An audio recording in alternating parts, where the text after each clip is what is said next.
is Jonah Garcia, and my preferred pronouns are he, him. I am currently living in Palm Bay, Florida. 2019, I moved to Florida from Seattle, Washington, which is kind of where my heart is.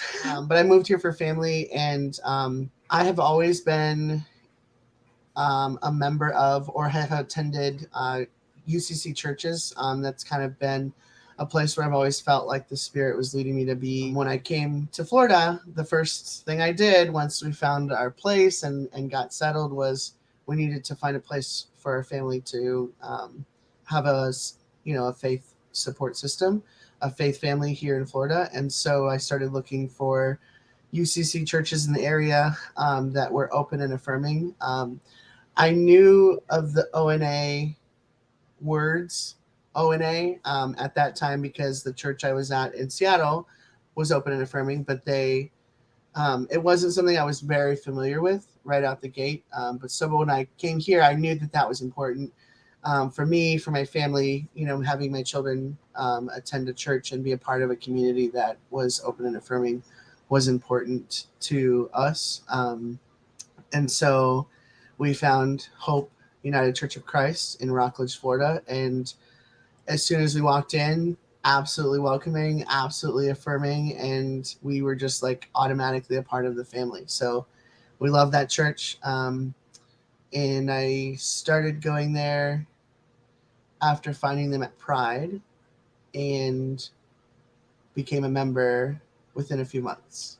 It was very important from the beginning that the church that we were going to become a part of in terms of our faith was open and affirming because that's a value that I take to heart from my own personal experience as a trans guy. And I wanted my children to be a part of a community that was going to also show them what it means to really kind of love people and accept them and bring them in just as they are.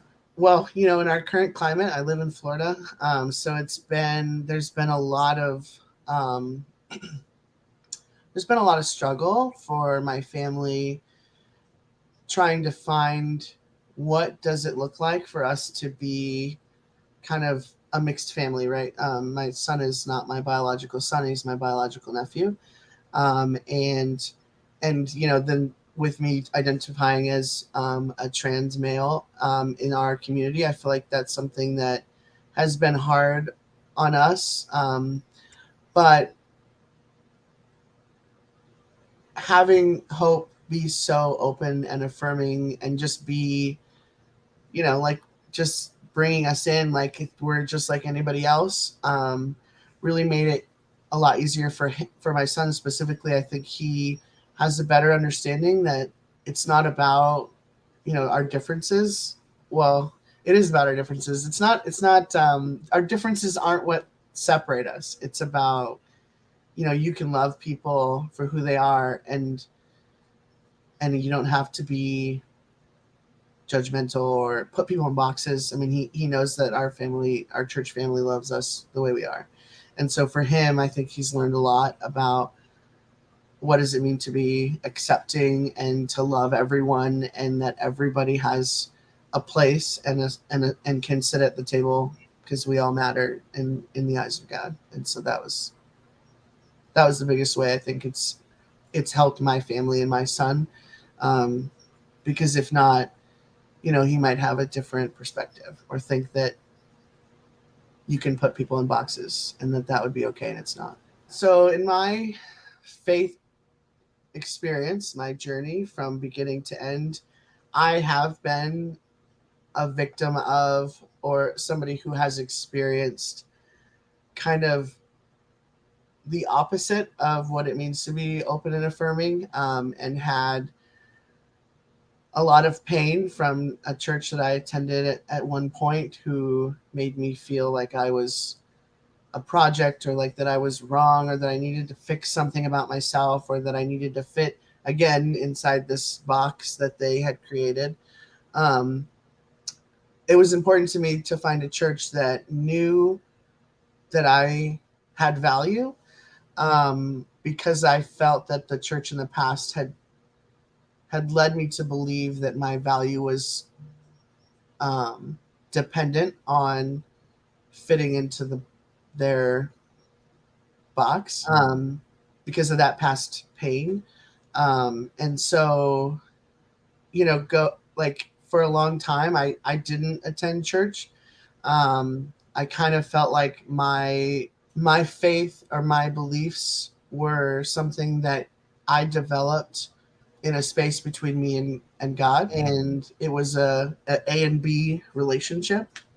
And so when I left the church, and when that had happened in the past, and I had left the church due to um, those hurts, I kind of like told God, like, you have to come with me, and you're going to be in my pocket until I can be somewhere where we can be in a space together, and that's okay. That was kind of the conversation I had with God.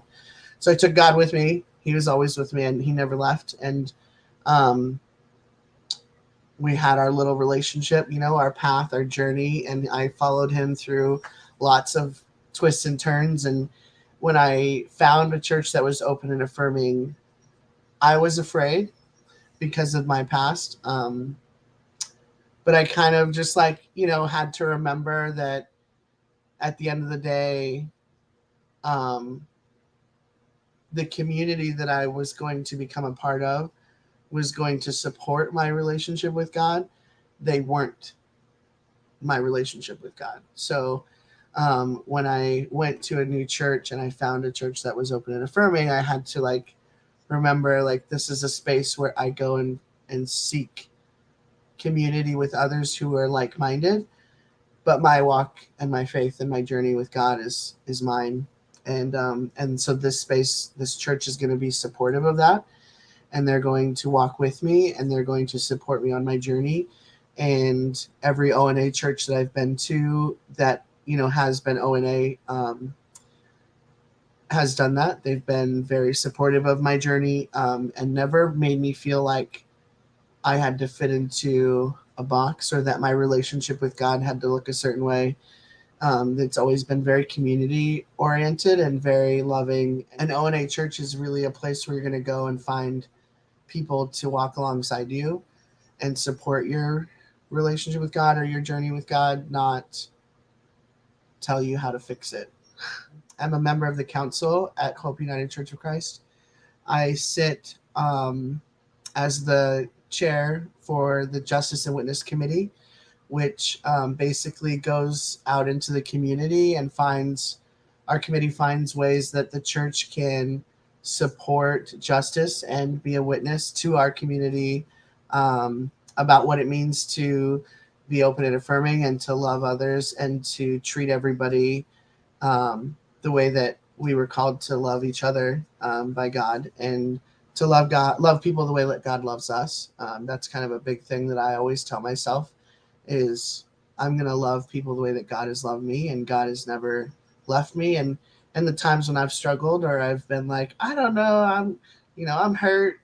God's like, but I know your name and I want you to come home, so that's how I think of what it means to go out and to witness and to show and to love others, is to make sure they know that love. So we've been to protests. We are currently getting ready for Pride in Florida. We have Pride in September, where the rest of the world has it in the summer. We have to wait because it's too hot. So we're getting ready for Pride. We're going to have a float and a booth, and we're just going to be a faith community that's present for people who don't see a lot of the church right now in our community.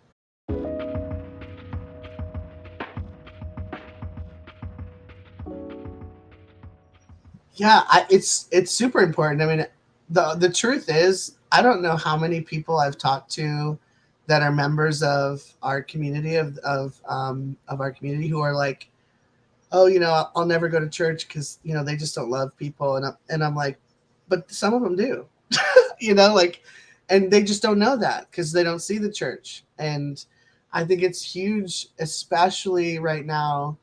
It's one of the biggest things I think that the church has forgotten, that I, on a personal level, am learning, is that the church has a voice, and it's a big, loud voice. It always has been, and it always will be.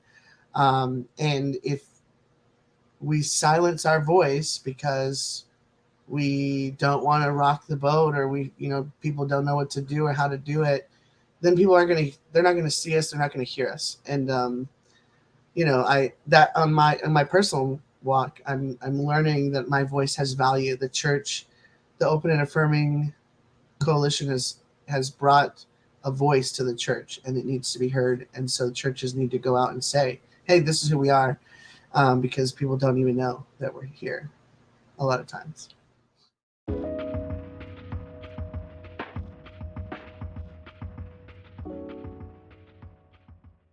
I think it takes that commitment, makes it have more accountability, and it has more value, to somebody who has heard in the past, like, we love you, but right, we love you, but I think a commitment to loving our brothers and sisters in our community it's important, not just because it reminds them that we love them, but it also holds us accountable to that commitment to them. I think that sometimes we forget that we are accountable to our words and our actions. And when we forget that, it causes harm that people in our community, who are in the LGBTQIA plus community, have experienced so much harm in like little ways that you wouldn't even know that you hurt them. But then if you have this commitment, you're also being accountable to that. So when somebody comes and says, hey, I experienced this hurt, it's not a matter of like, oh, well, I didn't mean it that way, or I didn't mean it, whatever. Like, I still love you, but it's an accountability to loving them when you've hurt them, and knowing that, and giving them the voice that they need. I think the commitment gives them voice, right? To hold people accountable to the commitment, and the desire to be open and affirming. And it's mutual. I feel like, if somebody experiences a hurt and they know that you have this commitment, they know that when they come to you and they say, hey, I was hurt, that you're not going to just pass it off, and you're not going to just disregard, but you're going to say, you know what, I made a commitment to love you, and I didn't in that moment, and how do I find reconciliation with you around that hurt? Because if there's no commitment, then I might not tell you that you hurt me, because you didn't tell me that, it was important to you. Yeah, like, there's a safety in that commitment that I think is really, really, really important to people especially people who've been hurt in the past.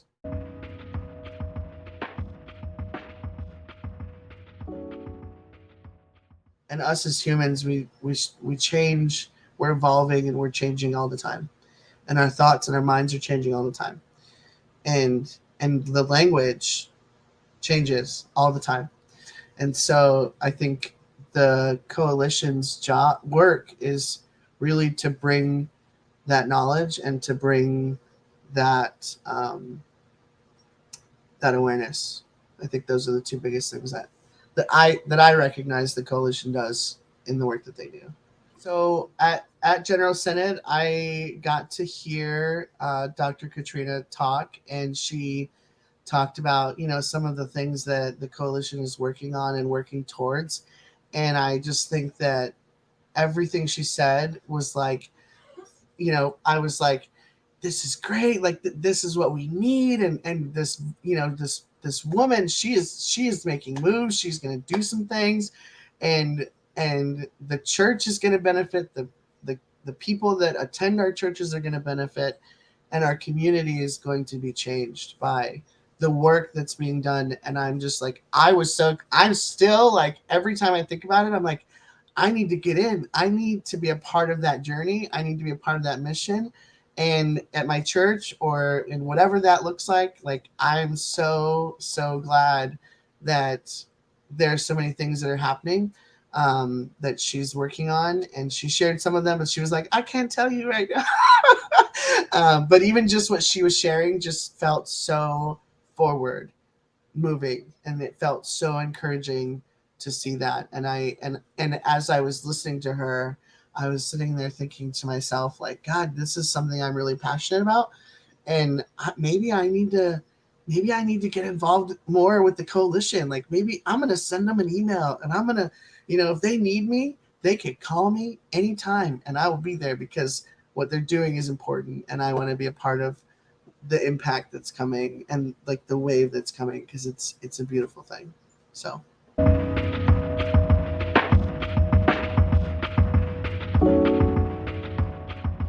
I think it's extremely important because again, it's another place where a voice is being heard. And I think that we are bombarded by the negative, by the bad, and by the judgment, and by the boxes, the voice of people with anger and aggression. And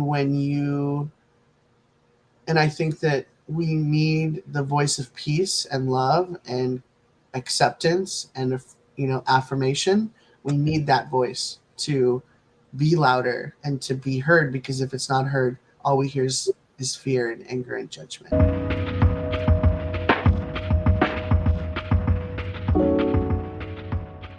I think it's important that the church financially supports the ONA coalition, because again, it brings it back to this idea of like, what is your commitment, what is your accountability to furthering the message and furthering the mission that the coalition has. I think that for something this important to just be passed off as like, well, it could be, we could do it, it could be valuable, is missing the mark. You're missing the point. And so I think supporting the coalition and financially supporting them and putting forth that effort, again, it comes back to the accountability and to the commitment that you make, not just to the coalition, or not just to yourself or to the people. And it shows that you care about what's going to happen to the people who have been impacted. I love the coalition. I love ONA. Everything that I have experienced from all of you has been amazing and loving. And I want you all to know that you're doing a great work, and it makes a difference in so many ways. And so I just want you all to know that I love you and thank you, because I need you in my life.